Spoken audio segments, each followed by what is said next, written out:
Gálatas capítulo 6, versículo 6. Pastora Giane já veio preparando o caminho daquilo que o Senhor tem me ministrado. E eu louvo ao Espírito Santo, porque assim Ele vem confirmando que é Ele que faz e faz todas as coisas. Gálatas capítulo 6, versículo 10.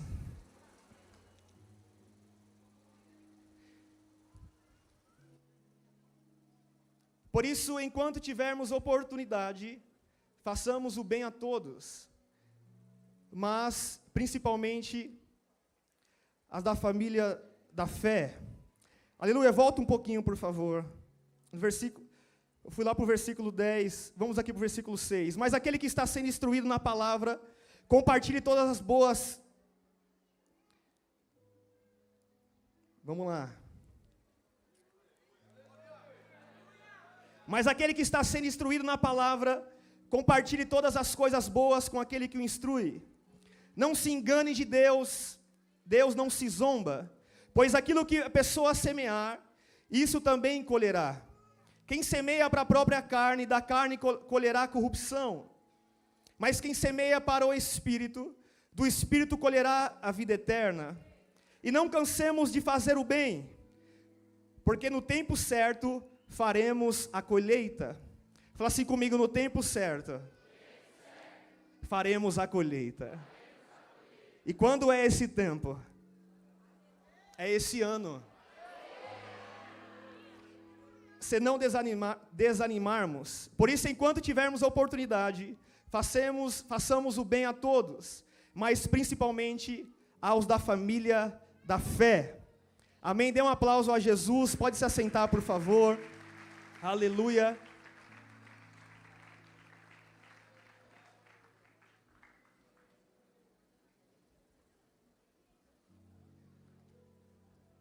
Quem escreve essa carta aos Gálatas é o apóstolo Paulo. E ele vem aconselhando e alertando a igreja que estava em Gálatas, falando um pouco sobre sementes e também sobre colheita. E é o que o Senhor tem direcionado a nossa vida nesse tempo. É a direção que veio do céu, através dos profetas da casa, aonde o Senhor trará um tempo muito poderoso de colheita. Amém? E o Senhor me levou até essa carta aos Gálatas, que o apóstolo Paulo escreveu, aonde ele deixa bem claro, de maneira simples, para que aquela igreja pudesse entender que existe dois tipos de sementes, e para cada uma dessas sementes, teria suas consequências. A Bíblia sempre, ela explana duas portas, a porta estreita, a porta larga. Deus sempre fala sobre dois caminhos, que é o caminho que é Jesus. Ele mesmo disse, eu sou o caminho, a verdade e a vida. E existe um outro caminho, que é o caminho das trevas, e junto com as trevas vem a vontade da carne, vem a vontade do mundo.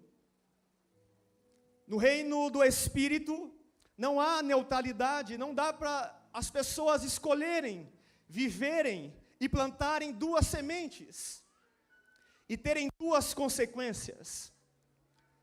Não dá para uma fonte jorrar dois tipos de água. Ou uma fonte vai jorrar água limpa, ou uma fonte vai jorrar água suja. Não dá para estarmos aqui profetizando e crendo em tempo de colheita, e chegar lá fora, viver a nossa vida como a gente quer. O apóstolo Paulo está dizendo, há duas sementes. A semente que é da carne, e aqueles que semearem na carne, vão colher a corrupção, vão ter as suas consequências. E esse foi o tema que Deus me deu. as consequências das sementes. Aleluia! É muito bom quando nós ouvimos a palavra colheita. Já vem em nossa memória, já vem em nosso entendimento. Coisas boas para nós, para nossa casa, para nossa vida, para nossa família. Nós já pensamos também em realizações de sonhos, de projetos, mas isso são colheitas naturais, do ambiente natural. Tem muito ímpio, incrédulo, pessoa que não aceitaram a Jesus, que vivem diariamente esse tipo de colheita. Mas a colheita do reino é diferente. A colheita do reino vai além do nosso entendimento.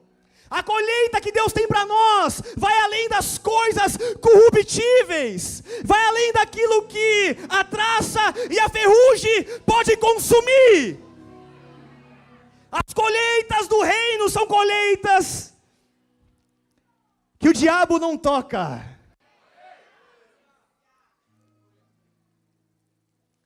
Que não perece, que não acaba.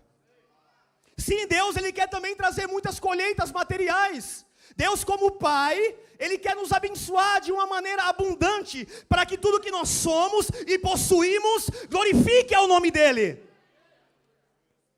Vira para o seu irmão e pergunta para ele, para que você quer colher? Porque Deus entrega a colheita para quem tem propósito e nome para aquilo que vai colher.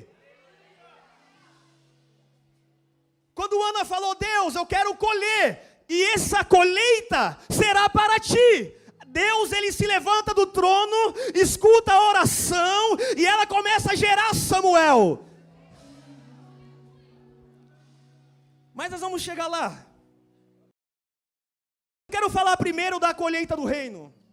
Eu quero falar primeiro das consequências da colheita da carne. E o que é a colheita da carne? É quando o homem decide fazer a sua própria vontade. Ninguém manda em mim, eu faço o que eu quero da minha vida, eu mesmo tomo as minhas decisões.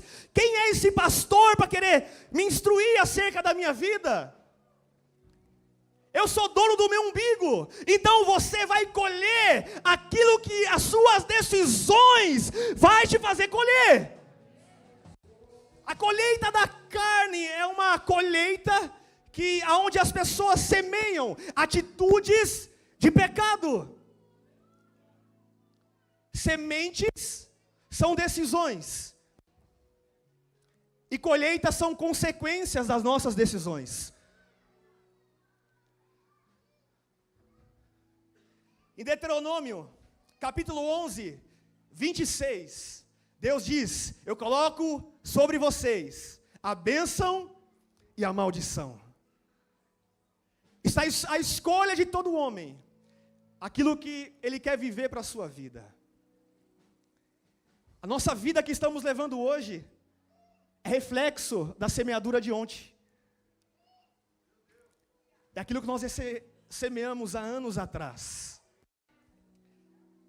A semeadura é uma escolha, mas a colheita, ela não é opcional, ela é certa, de acordo com aquilo que nós semeamos. Em Gálatas capítulo 5, versículo 19, vem falando quais são as semeaduras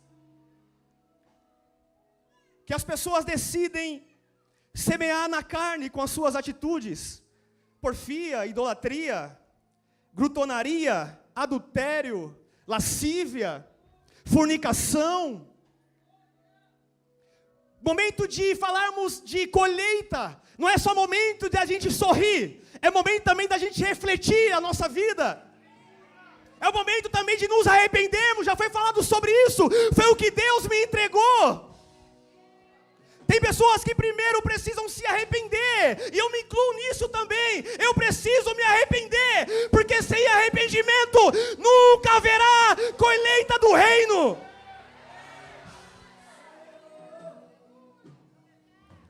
Pastor, mas eu estou vivendo o que eu quero, eu dou umas flertadas,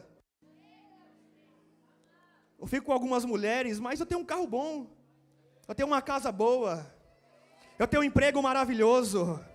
Essa colheita não é Deus que está te dando. Essa colheita é o diabo que está enganando você. Porque a colheita que Deus tem para nós não vem de fora para dentro. A colheita do reino vem impactando a nossa vida de dentro para fora.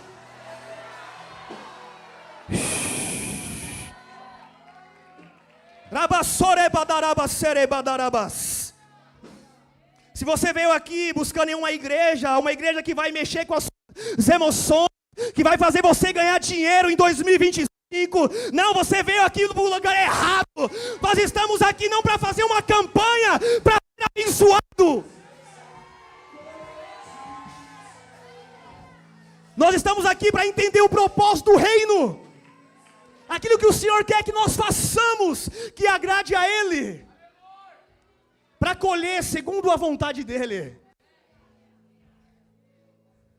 Para colher coisas terrenas, existe um monte de coaches aí que estão ensinando. É só você arrastar para cima no seu Instagram.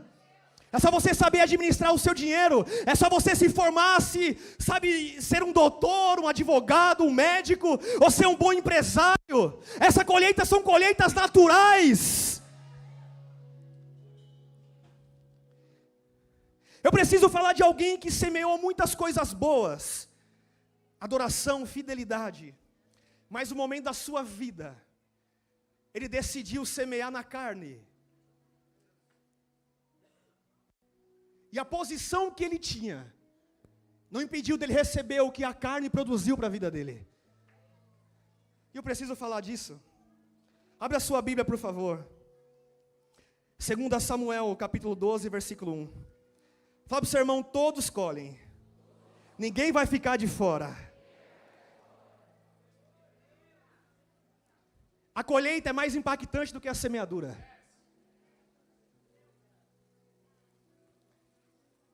Tudo que as pessoas fazem, independente se é na carne ou no espírito, o que vai colher é muito mais poderoso e impactante do que aquilo que a pessoa está semeando. A Bíblia fala que Isaac semeou naquela terra e colheu a 100 por 1. Aquele jovem entregou 5 pães e 2 peixes na mão do mestre. E foi muito poderoso porque alimentou uma multidão. Existem algumas melancias que uma semente dela produz no mínimo mais 300 sementes. E até 800 sementes. Existem decisões que nós possamos tomar, que pode nos fazer muito bem, como pode também nos fazer muito mal. 2 Samuel capítulo 12, versículo 1.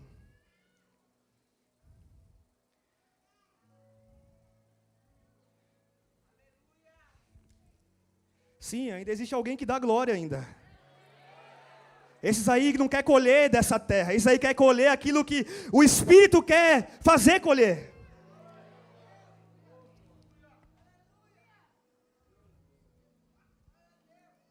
Segunda Samuel 12, 1 ao 5.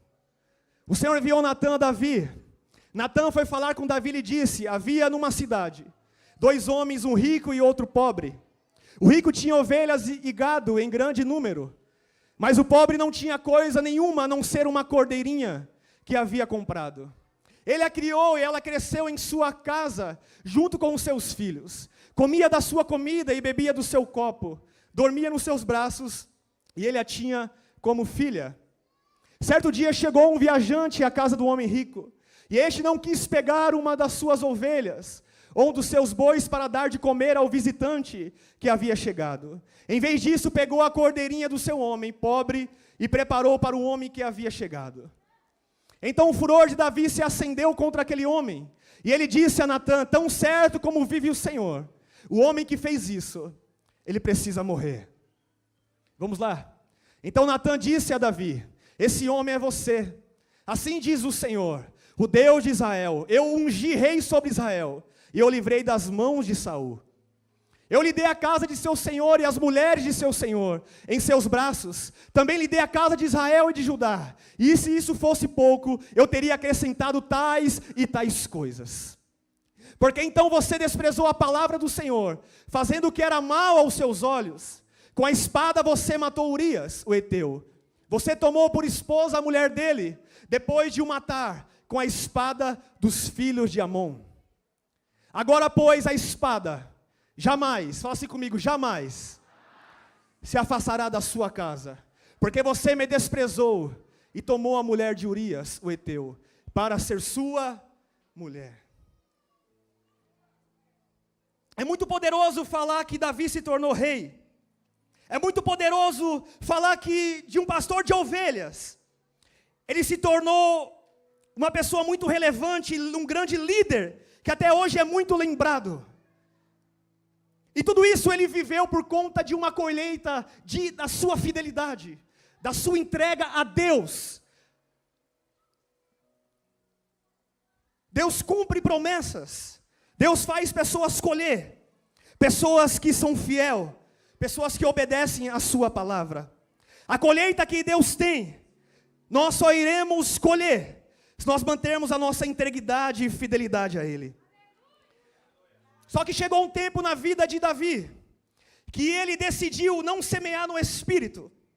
Ele decidiu dar vazão à carne e lançar uma semente da sua carnalidade. Aonde ele se deita com a mulher que não era dele, e tenta encobrir essa atitude carnal, tenta esconder do povo, tenta esconder dos seus servos, tenta esconder das pessoas, mas de Deus ele não se escondeu. E a Bíblia diz que Natã chega diante dele, e fala que tinha um homem que tinha muitos bens, e esse homem que tinha muitos bens, e destruiu uma família. E a Bíblia diz que Davi ele se irrita, ele ira, e fala que essa pessoa deveria ser morta. E Natã fala: Davi, quem eu estou falando é você. Você cometeu esse crime. Você decidiu viver isso. Você decidiu semear isso para a sua vida. E qual foi a colheita que veio sobre a casa dele? Deus disse: a espada não se apartará da sua casa, Davi.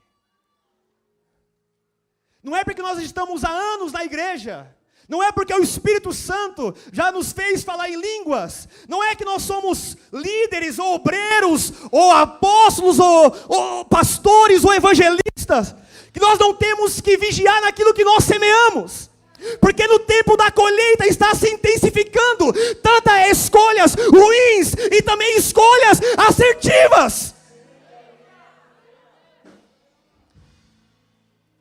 E as consequências foram: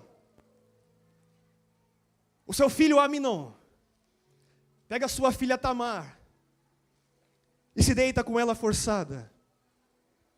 Isso aconteceu dentro da sua casa. E agora o seu filho Absalão, para vingar aquilo que o seu irmão fez, mata Aminon. E depois que isso acontece, o próprio Absalão quer usurpar o trono do seu pai. Eu quero lembrar também que ele perdeu o primeiro filho, que era com Betseba.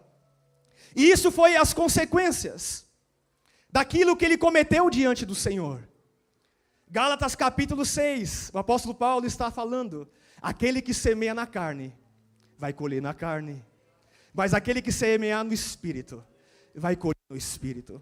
A Bíblia diz que o salário do pecado é a morte. O mundo engana muito as pessoas. A carne é a vontade do mundo. São coisas passageiras, coisas que não edificam, são coisas que só nos faz perder saúde, perder tempo, perder recursos, perder família, perder alegria. E tem pessoas que colocam as suas frustrações, a culpa sobre outras pessoas. Nós somos frutos daquilo que nós mesmos semeamos. Deus ele perdoou Davi, mas a espada não saía da casa dele. Eu não sei se você é pai ou é mãe que está aqui. Imagine você viver isso dentro da sua casa. Alguém que a gente não conhece fazer isso com os nossos filhos ou filha, já é algo muito doloroso. Ainda ver o nosso próprio filho abusar da nossa filha. Deus, Ele quer nos abençoar de uma forma poderosa. Deus, Ele quer nos levar a lugares de honra. Deus, Ele quer nos abençoar em todas as áreas. Mas nesse tempo não podemos dar vazão à carne.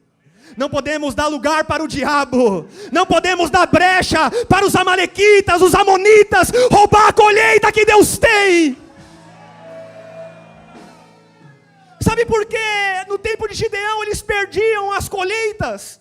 É porque eles estavam fazendo coisas más aos olhos do Senhor. E toda vez que Israel pecava contra Deus, Deus levantava inimigos para roubar os frutos que eles colhiam.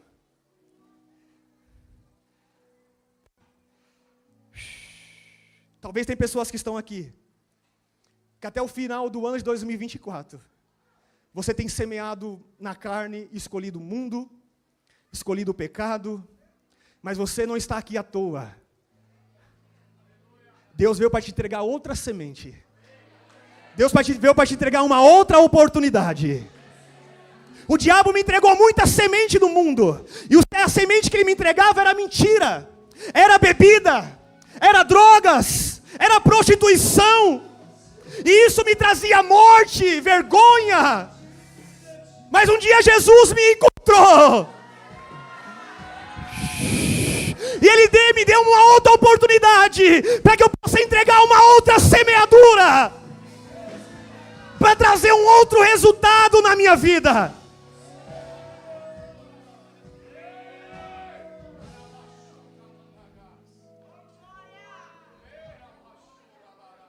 Não dá para viver o ano da colheita sendo a mesma pessoa. Não dá para ir para a terra de Canaã carregando o que existe no Egito. Não dá para ir para Canaã com deuses estranhos. O que é do Egito tem que ficar no Egito. O que é do mundo tem que ficar no mundo. Porque em Canaã só vai colher quem tem um espírito diferente, quem tem decisões diferentes, quem tem escolhas diferentes.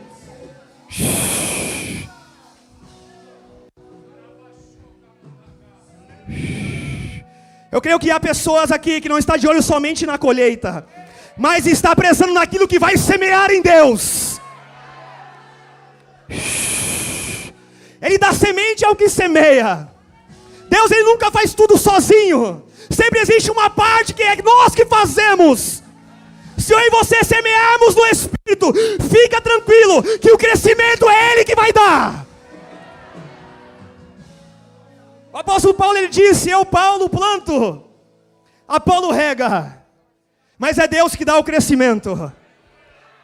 Eu tenho uma palavra para quem está semeando no Espírito. Se você está semeando na sua vida, na sua fidelidade em Deus, na sua casa, fica tranquilo. Continue semeando. Continue chorando, regando essa semente. Porque a maior parte é Deus que vai fazer. A dar crescimento a esse fruto. Não vale a pena semear na carne. Não vale a pena semear no mundo. Tem pessoa que vem para a igreja e fala: misericórdia, 10%. Tanta gente, o pastor vai ficar rico. É semeadura na carne. Você semeava no tráfico. Você semeava no cabaré. E o que o cabaré pode te proporcionar? Só demônio. Espírito de pombagira.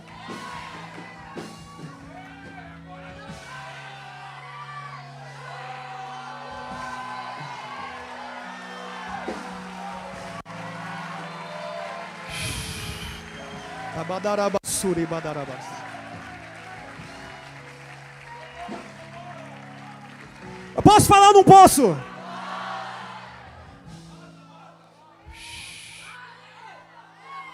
Você semeou na compra do Pix do Itaquerão?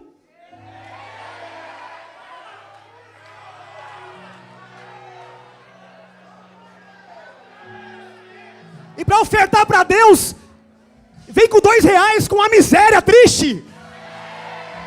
Deus não quer o seu resto. Deus não quer o meu resto. Deus, Ele quer o nosso tudo. Deus, Ele quer semeaduras de lágrimas, de verdade. Xarabassuri badarabás. O coração contrito e quebrantado. Xarabassuri badarabás.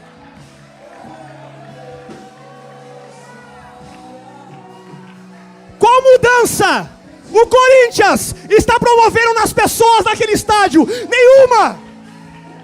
Só cheiro de maconha naquele lugar.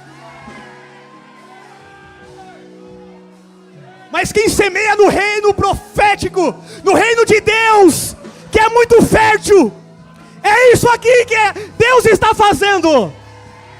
Jovens sendo tocados, famílias sendo restauradas, casamentos sendo restaurados, crianças cheias do Espírito Santo.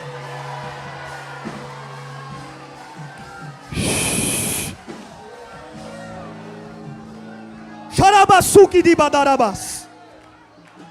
Orabassuri badarabás.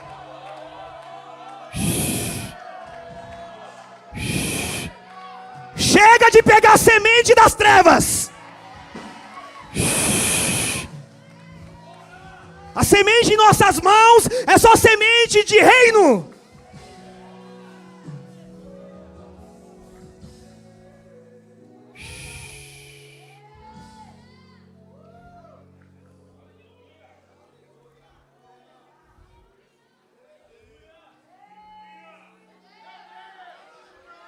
Para ajudar na comunhão da cela é uma tristeza, é uma derrota.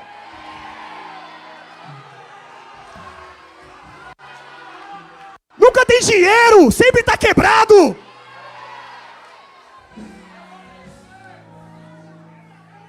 Mas sai da cela e vai para o Mac. Sai da cela e vai para a pizzaria. Não tem a ver com comida, tem a ver com propósito.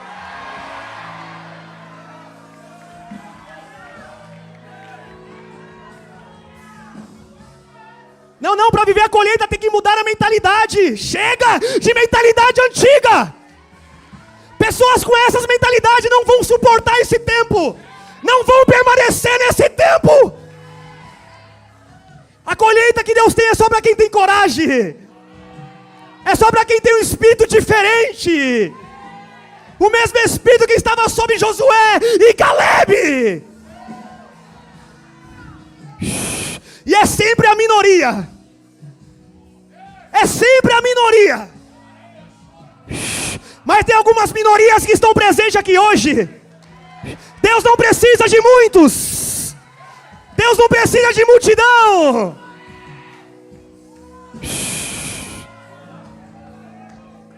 Deus só precisa que alguém entenda o que Ele está falando e viva nessa dimensão.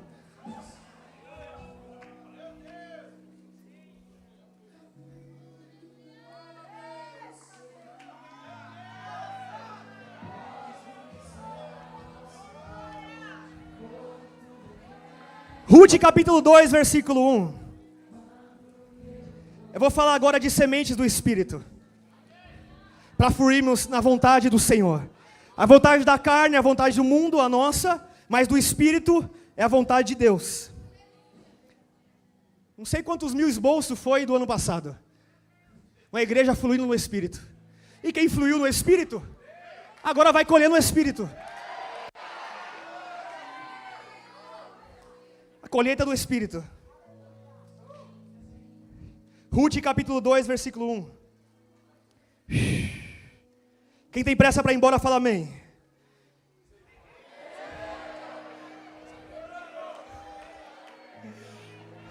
Mais uma oportunidade. Deus é um Deus de oportunidade. Quem tem pressa para ir embora, fala amém. Aleluia. Deus é misericordioso. Por isso que eu amo Ele. Ruth 2:1.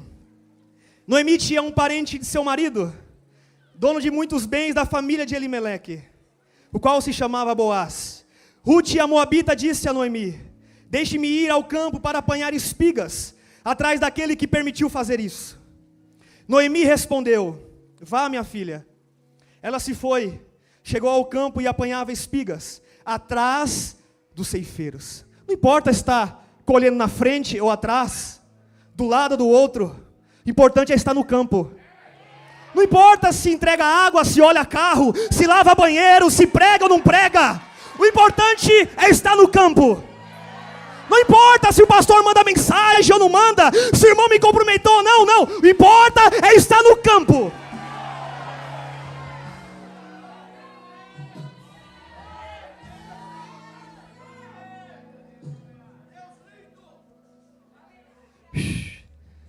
A gente já lavou muita louça de encontro, irmão. Esse pastor é folgado, não faz nada, o pessoal fica dando água. Sim, as pessoas só vêem os frutos. A semente nunca verão. Porque a semente é enterrada, ninguém vê.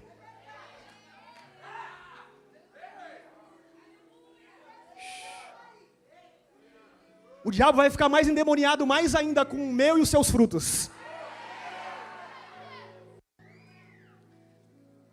E não explique para ninguém, só desfrute.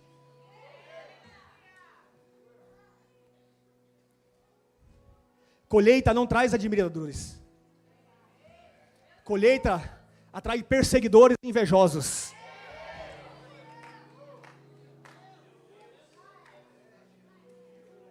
Mas se está atraindo isso, nós estamos no lugar certo, fazendo a coisa certa.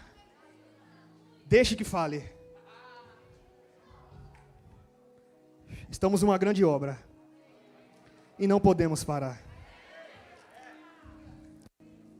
Por casualidade entrou na parte do campo. Não é casualidade, é vontade de Deus, que pertencia a Boaz, que era da família de Elimeleque. Eis que Boaz veio de Belém e disse aos ceifeiros: que o Senhor esteja com vocês. Eles responderam: que o Senhor o abençoe. Depois Boaz perguntou ao servo encarregado dos ceifeiros: quem é essa moça? O servo respondeu: essa é a moça moabita, que veio com Noemi, da terra de Moabe. Ela me pediu que a deixasse recolher espigas e ajuntá-las entre os feixes após os ceifeiros. Fala para o seu irmão: você vai deixar alguém colher também com você? Não importa a sua etnia, não importa de onde veio, não importa a sua cor, não importa o que aconteceu no passado dela. Assim ela veio e ficou aqui desde a manhã até agora. Só parou um pouco para descansar no abrigo.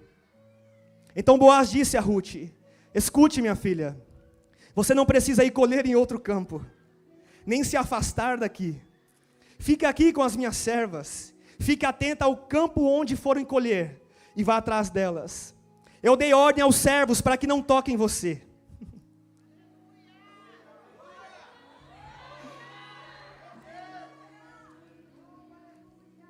Tem pessoas inspiradas por espíritos malignos que quer ver a nossa derrota. Boaz tipifica Deus, e Boaz estava dizendo: ninguém vai tocar em você.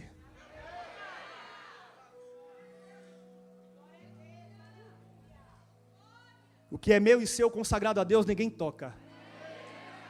Só toca se Deus permitir, para multiplicar 4 vezes mais. Se tu houve perca, é só por um momento, Deus vai acrescentar. Quando você ficar com sede, vai até as vasilhas e beba da água que os servos tiraram. Ruth inclinou, encostando o rosto no chão, dizendo a Boaz: porque o Senhor está me favorecendo, porque Ele está se importando comigo, eu sou uma estrangeira. Boaz respondeu: já me disseram tudo que você fez pela sua sogra. Depois que você perdeu o seu marido, sei que você deixou seu pai, mãe e terra, nasceu e veio para um povo, antes disso você não conhecia. Parecia Jesus falando: aqueles que deixarem casas, aqueles que deixarem família, vão receber nesse tempo 100 vezes tanto, e no futuro a salvação eterna. O Senhor lhe pague pelo bem que você fez, que você receba uma grande recompensa do Senhor, Deus de Israel, sob cujas asas você veio buscar refúgio.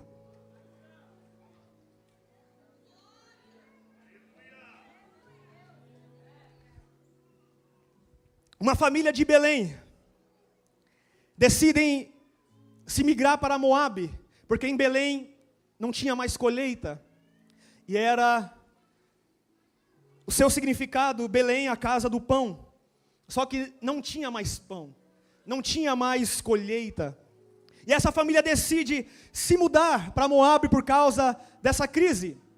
Aí agora vai Elimeleque, vai Noemi, e os seus 2 filhos, Malom e Quilion, para começar uma nova vida em Moabe. E tinha tanto lugar para eles escolheram um dos piores lugares para se morar. Os moabitas são da descendência do incesto que Ló teve com as suas filhas. Esses são os moabitas. São pessoas que adoram deuses pagãos, deuses de madeira, deuses estranhos, não ao Deus de Israel, o Deus criador dos céus e da terra. E eles tomam essa decisão. E quando essa família estava morando em Moabe, Elimeleque, ele morre, Noemi fica viúva. E depois desse acontecimento, os filhos, Malom e Quilion, eles decidem se casar com mulheres moabitas. Um se casa com Orfa, e o outro se casa com Ruth. Eu não me lembro o nome desses homens, mas o nome deles significavam nomes de enfermidades. Então creio eu que quando eles nasceram, talvez na sua vida cotidiana, eles já tinham problemas de saúde. E a Bíblia fala que eles também vieram a morrer. E agora não somente Noemi, mas também Orfa e Ruth, as suas noras, ficam viúvas por conta dessa tragédia. E agora Noemi fica sabendo que na sua terra natal, em Belém, voltou a ter colheita, voltou a ter pão. Porque se Belém é casa do pão, só acabou por um momento. Deus sabe o que está fazendo. Deus sabe como trabalhar na vida do seu povo. Mas eles decidiram para ir numa terra distante. E depois de todos esses acontecimentos, ela decide regressar à sua terra. E ao caminho, as 2 noras de Noemi vai acompanhando ela em direção para Belém. Só que durante o caminho, Noemi vira para essas mulheres e fala: minhas filhas, vocês podem seguir o caminho de vocês. Porque mesmo que eu queira ter um esposo, eu não vou conseguir.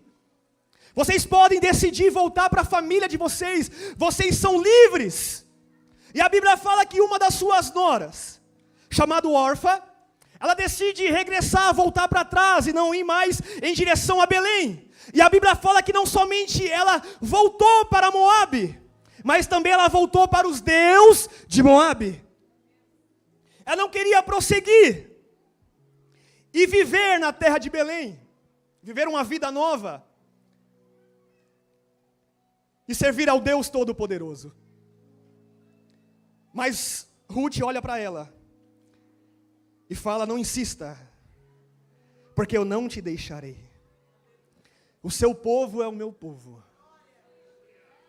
o seu Deus é o meu Deus. Aonde você estiver, ali estarei eu. Essa decisão dessa mulher chamada Ruth foi uma decisão de uma semeadura no Espírito, aonde ela não deixou as suas adversidades, os seus desafios que ela poderia ter pela frente, deixasse que ela começasse a servir ao Deus de Israel e viver o que Deus tinha para ele. O tempo de semeadura não é um tempo fácil, é um tempo difícil, é um tempo de lágrimas, é um tempo de fé, é um tempo de entrega. E os maiores resultados de uma semente em espírito são sementes principalmente que são semeadas no tempo de escassez, no tempo de provação. E essa mulher, diante dessa provação, ela decide ir para Belém, entrar em Belém como uma estrangeira. Talvez ela poderia ser deixada de canto. Ser viúva já não era ser muito bom, já era menosprezada. Imagine agora ser uma moabita em Belém. E quando ela chega lá, a Bíblia fala que ela toma uma decisão de começar a trabalhar, de começar a buscar um meio de se sustentar ela e a sua sogra. E o campo aonde ela vai trabalhar é um campo de um homem chamado Boaz. Ela chegou em Belém no tempo da colheita. Ela chegou em Belém no tempo onde estava dando frutos. E ela já começa a ter uma notícia boa. Tem frutos nessa terra. Tem comida nessa terra. A órfã que retornou não provou disso. A órfã que retornou só pensou no momento. Vira para o seu irmão e fala: não olhe para o momento. Não olhe para a situação atual. Isso não define o que Deus tem. O que define o que Deus tem é nós continuarmos semeando.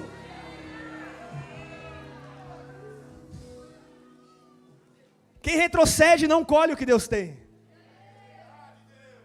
Quem volta a ter aliança com o mundo não recebe das promessas de Deus, mas recebe outra colheita. Qual? Jesus disse que o inimigo ele vai de tempo em tempo para ver como está a casa. Se a casa estiver vazia, ele sai, vai buscar 7 espíritos piores para habitar naquela casa.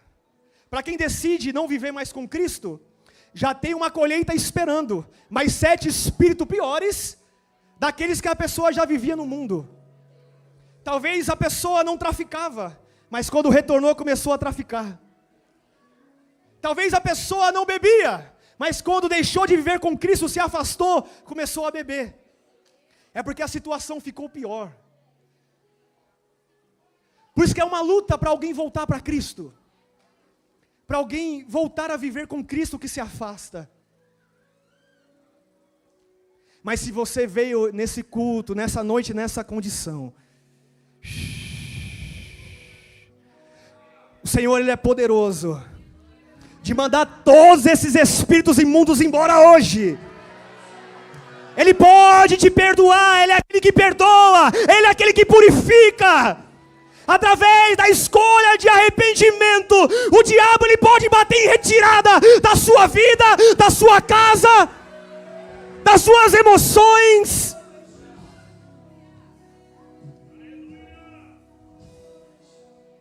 Ruth não retrocedeu.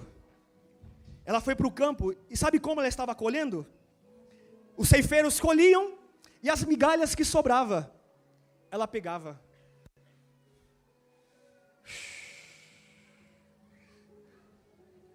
Não reclame do pouco que Deus está te entregando. Não reclame das pequenas colheitas. Para colher grandes coisas, tem que primeiro ser grato pelas pequenas. Ruth não chegou colhendo muito, ela chegou colhendo migalha. Enquanto os ceifeiros trabalhavam, Ruth colhia migalhas. Agora o dono do campo apareceu. E ela foi notada por Boaz. E perguntou para ela quem ela era. Só que ele já sabia quem era Ruth.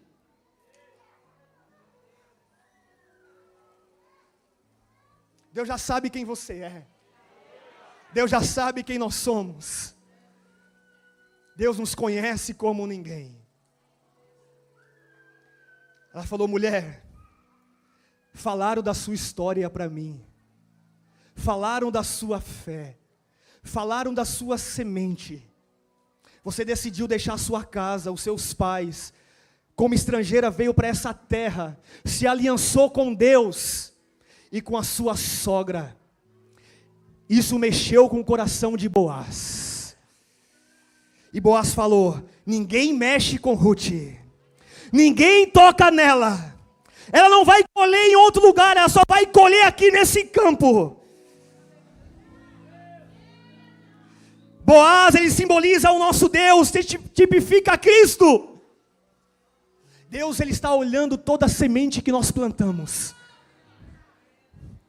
De fé, de fidelidade, de santidade e obediência. E isso alegra o coração do nosso Pai. E no tempo oportuno, ele tem a recompensa. Ele tem um galardão. Sabe por que Boaz não abençoou ela de maneira rápida? Porque ele era um homem íntegro, entendido das escrituras e das leis. Havia um outro resgatador antes dele. Ele era necessário esperar a decisão desse outro resgatador que antecedia ele, a vez dele para poder resgatar a Ruth. Porque Boaz era da família de Elimeleque. Então, segundo a lei, poderia se casar com Ruth. Com Noemi não poderia mais, porque Noemi não tinha mais idade para isso. Então, a sua nora, que se tornaria esposa. E esse homem que estava antes de Boaz, decidiu não querer assumir Ruth. Decidiu não viver com ela.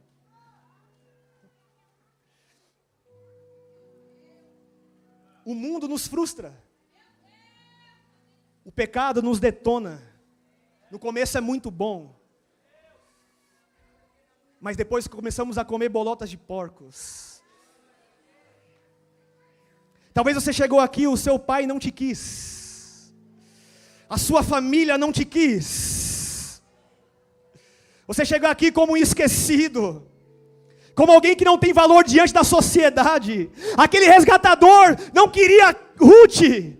Mas Boaz já estava esperando a oportunidade dele. Eu vejo Jesus em tudo isso. O mundo rejeitou as minhas ovelhas perdidas. As pessoas rejeitaram. Mas todos aqueles que vierem a mim, de maneira nenhuma eu lançarei fora.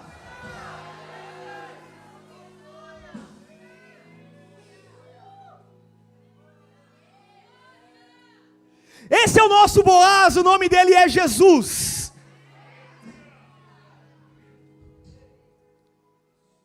E quem vive com ele, está no reino dele, plantado nele, vai colher tudo o que Boaz tem. Pai, eu nunca tive uma festa, só o meu irmão, meu filho. Tudo que eu tenho já é teu. A colheita já está disponível. Só precisamos entrar, né, nessa dimensão e colher tudo que o nosso pai Boaz tem preparado. Para poder colher como Ruth colheu, ela teve que deixar a vida de Moabe. Ela teve que deixar os deuses estranhos. Ela teve que viver uma nova vida. Porque senão ela não ia desfrutar de tudo que ela desfrutou. Qual foi a recompensa? Esse homem se casou com Ruth. E ela se tornou bisavó de Davi. Entrou na genealogia do rei Davi. E consequentemente, na genealogia de Jesus.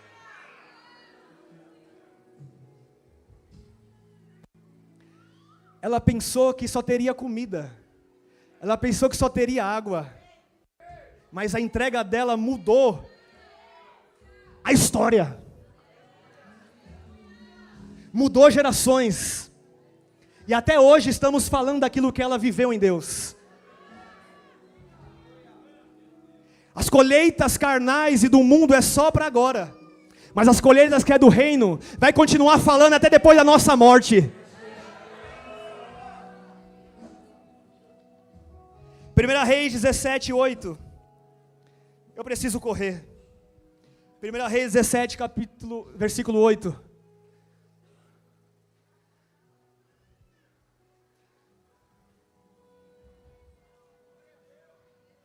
Então a palavra do Senhor veio a Elias dizendo,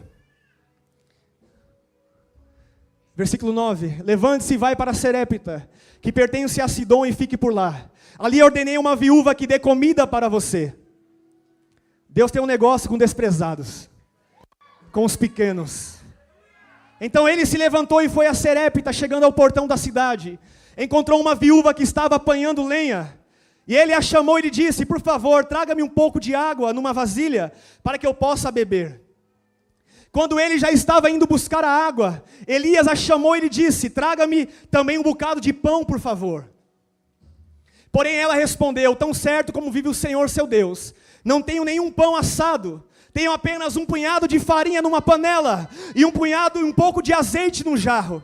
E como você pode ver, apanhei 2 pedaços de lenha e vou preparar esse resto de comida para mim e para meu filho. Vamos comer e depois morreremos de fome. Elias disse a ela: não tenha medo. No tempo de colheita, não tenha medo. Vai e faça o que você disse, mas primeiro faça o pãozinho com o que você tem e traga para mim. Depois prepare o resto para você e para o seu filho. Porque assim diz o Senhor, teu Deus de Israel: a farinha da panela não acabará, e o azeite da jarra não faltará, até o dia que o Senhor fizer chover sobre a terra. Havia seca na terra, porque Elias libera uma palavra aos céus para confrontar o sistema Acabe, que segundo a palavra dele não haveria chuva, não haveria semente, não haveria colheita. E por que Deus disse para ele, impulsionou ele a fazer isso? Porque a colheita de Israel, eles estavam dizendo que era o Deus Baal que estava trazendo, que Baal que dava prosperidade, que Baal que dava a bênção. E Elias falou: ah é? Então segundo a minha palavra, não vai chover mais. Para que o povo pudesse entender que a vida deles não era dependente de Baal, era dependente do Senhor. Mas o profeta não passou fome, o profeta não passou sede. Deus alimentou ele com água, Deus alimentou ele com pão através de corvos. Depois que o ribeiro se seca, depois que acabou o pão, Deus falou: agora vai para a casa de uma viúva, porque ela vai te alimentar. Quando ela chega, a viúva só tem um pouco de farinha e um pouco de azeite. Ela falou: Elias, é a última refeição, nós vamos comer e depois vamos morrer. Elias falou: faça primeiro para mim, e o que sobrar, vocês comem depois. Eles não tinham nem para eles direito. Imagine para o profeta, e depois para eles comer. Mas ela entendeu que aquele que estava falando e profetizando não era qualquer um. Ele estava debaixo de uma unção do alto, debaixo de uma direção de Deus. E segundo a palavra do profeta, ela fez aquela refeição para o profeta. Depois que ele comeu, o profeta disse: enquanto não vier chuva, não vai faltar comida na sua casa. O interessante é que para poder a pessoa comer, precisa ter chuva. Porque sem chuva não há grão, não há colheita. Essa viúva colheu em tempo de seca, viveu em fartura em tempos difíceis. O tempo desses dias não são bons, são tempos ruins. Aonde estão dizendo que o Brasil está acabado por conta do aumento do dólar, que virá uma crise que nunca existiu no Brasil, mas ainda existe o Espírito que estava sobre Elias, aonde Elias disse para aquela mulher: faça primeiro para mim, entregue primeiro o que você tem ao seu Deus, confie no seu Senhor, que nesse tempo de escassez, não vai faltar farinha, não vai faltar azeite, não vai faltar comida.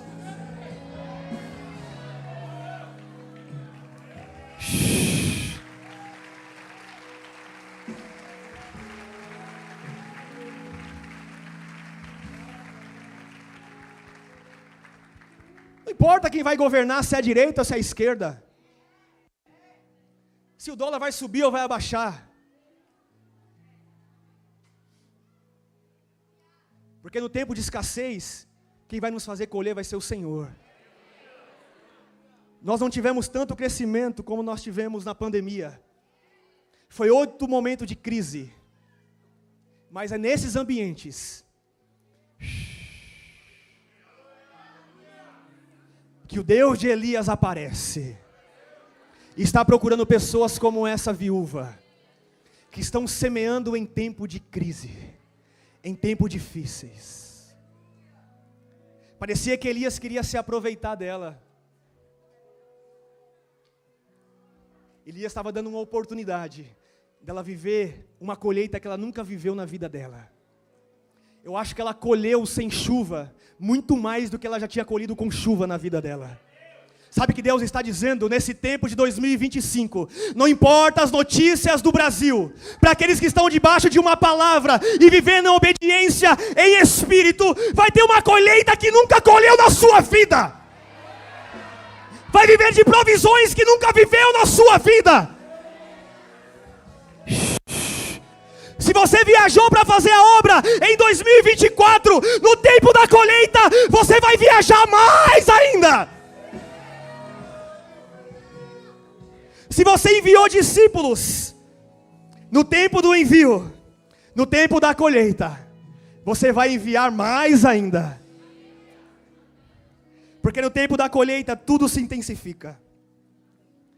Eu vou correr. 1 Samuel 29, não precisa abrir. Se você quiser anotar e depois ler na sua casa. Havia uma pergunta dentro de mim, que eu fiquei orando ao Senhor. Eu falei, Deus, estamos profetizando que até aquilo que nós não plantamos, nós vamos colher. Me explica mais sobre isso. Porque sem semeadura não há colheita. E como que eu vou colher aquilo que eu não plantei? E nessa passagem, Deus me falou sobre a vida de Jonatas, filho de Saul. Aonde quando Saul estava preparando emboscadas para matar Davi, ele lança uma semente na terra preciosa. E falou, Davi, quando o meu pai vir, fica tranquilo. Porque quando ele vir te matar, eu vou te avisar o que ele vai fazer. Só vive colheita quem anda com pessoas assim. Que pessoas veem o seu perigo e te alerta. Que nesse tempo de colheita, Deus nos dê amigos, como Jonatas era amigo de Davi. Mesmo que era seu pai, Jonatas sabia que o seu pai estava endemoniado, estava fora de si, que Davi carregava uma unção, e Deus o escolheu para ser futuro rei de Israel. Não, meu pai Saul, ele está semeando na carne, mas eu não vou semear isso. Eu estou entendendo o que Deus de Israel está fazendo. Eu vou andar com Davi, eu vou apoiar Davi, eu vou ministrar, investir no ministério de Davi. Quer viver colheita? Invista no ministério de alguém. Ande com pessoas de propósito. Ande com pessoas que têm visão de reino. Pare de andar com Sambalate, Terço e Tobias. Ande com pessoas de propósito. Tô nem aí pro meu pai. Eu amo muito ele, mas o espírito que está motivando ele, eu não concordo. No tempo de colheita, você vai ter que discordar de muita gente. No tempo de colheita, você vai ter que se separar desse relacionamento diabólico, senão não haverá colheita.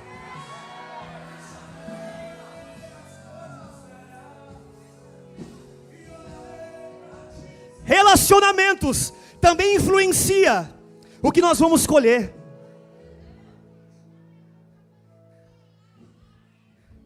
Davi, eu vou te guardar.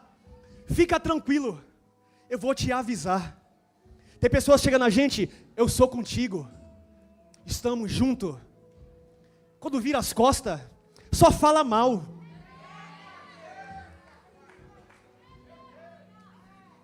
Jonatas não, Davi, fica tranquilo, eu vou te avisar. Se alguém quiser te matar, eu vou te avisar primeiro e você foge. No tempo de colheita, só os verdadeiros vão colher.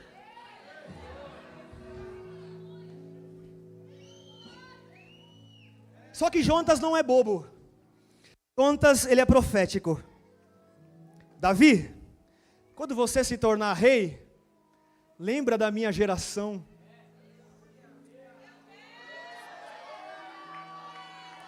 Lembra da minha casa. Lembra da minha vida. Saul morre e Jonatas morre.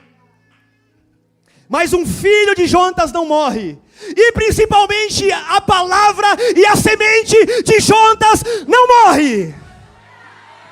Quem semeia no reino, essa semente não morre. Deus está me ministrando que tem pessoas que semearam sementes há anos. E Deus está dizendo, essa semente não morreu. Essa oração eu ouvi. Essa promessa eu não esqueci. Porque como já foi falado, Deus tem memória. Deus, Ele não tem amnésia. Lembra de mim, Davi.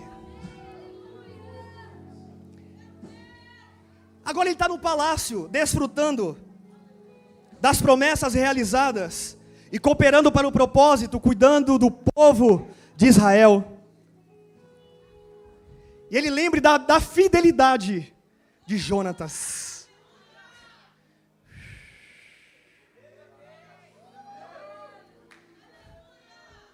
Aquele que é fiel, Deus não esquece. Aquele que vive em santidade, Deus não esquece. Aquele que vive em honra, Deus não desampara. Ele não se esqueceu de Jó. Ele não se esqueceu de José. Ziba, eu preciso encontrar alguém da família de Jonatas, porque ele me ajudou, porque ele me beneficiou, e eu preciso ajudar alguém da família dele. Sabe o que Deus está dizendo? Eu preciso abençoar alguém que está me honrando em lágrimas há anos, que está me servindo em fidelidade. Meu Senhor, existe um chamado Mefibosete. Ele habita em Lodebar. E ele é aleijado de ambos os pés. Olha a semente germinando. Olha a semente dando os frutos. Chama ele. Traga ele para o palácio. Agora vem o filho de Jonatas. Uma semente de obediência a Deus e aliança com o líder fez com que a sua geração recebesse dos frutos. Mefibosete não plantou, mas o seu pai plantou. Ele recebeu o que ele não colheu. Antes de estarmos aqui, muitas pessoas já oraram por nós. Antes de nós entregarmos ao Senhor, muitas pessoas clamaram por um avivamento nesse território. Nós estamos colhendo aqui hoje aquilo que nós não plantamos, mas pessoas do passado já estavam clamando por avivamento. Mefibosete, toma banho, arruma a barba. As terras que eram dos seus avós, do seu avô, do seu pai, agora é tudo sua. Eu restituo tudo que você perdeu. Na colheita é tempo de restituição. O que o diabo roubou na minha, na sua vida, ele vai ter que devolver. Ele vai ter que trazer de volta. Mefibosete, a partir de hoje, você come na minha mesa. Você é como um dos meus filhos. Sabe quem é Davi? É Jesus. Sabe quem é Mefibosete? Somos nós. Sabe por que nós estamos aqui? Porque Jesus é uma semente. Ele é a primícia. E a semente, para poder dar fruto, precisa morrer. E sabe por que ele veio nessa terra? Para morrer por mim e por você. E sabe por que nós temos frutos? Porque Jesus morreu como uma semente e ressuscitou ao terceiro dia. Nós somos os frutos da entrega de Jesus.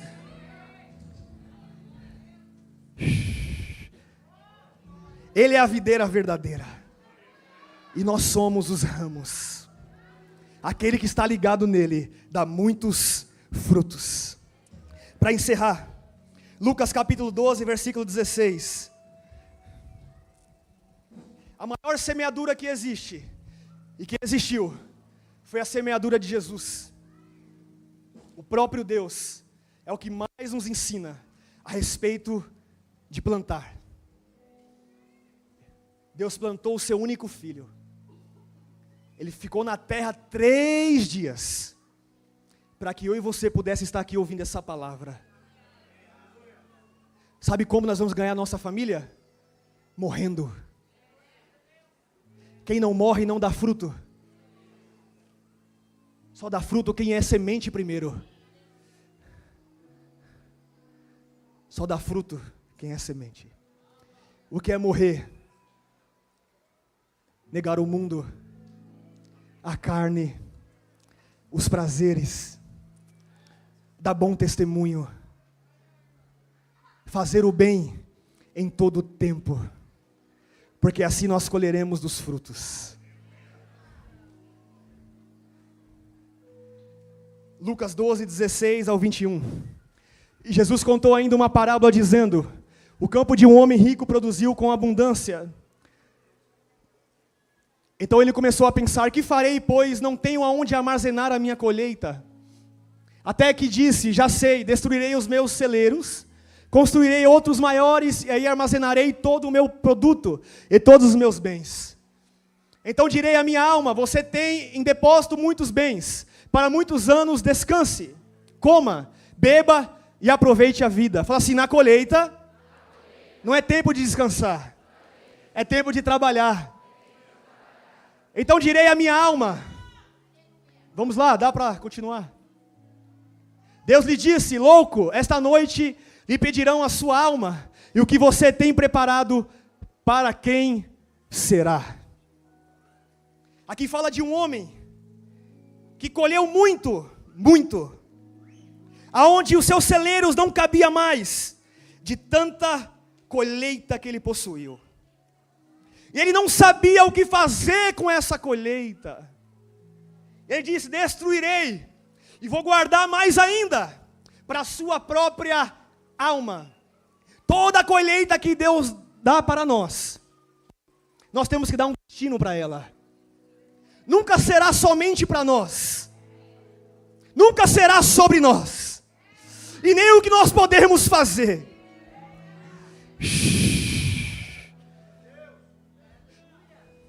Não podemos guardar, não podemos esconder a chama que o Espírito Santo acendeu em nossos corações. Sabe que Deus me ministrou nessa palavra?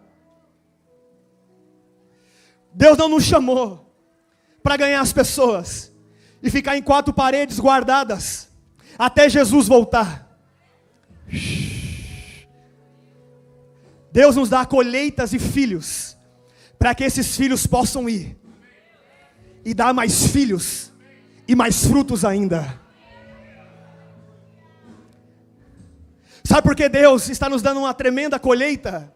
Porque Deus também já está nos ministrando o que nós vamos fazer com essa colheita.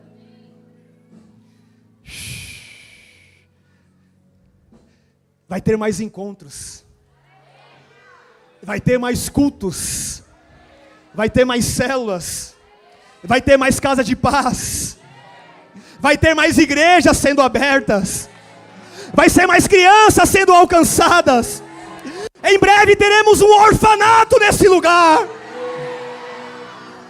Deus, Ele só dá semente ao que semeia. Se coloque de pé, por favor.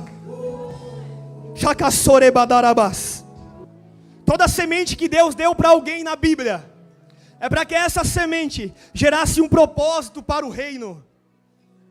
Quando Raquel não poderia gerar, a Bíblia diz que Deus se lembrou dela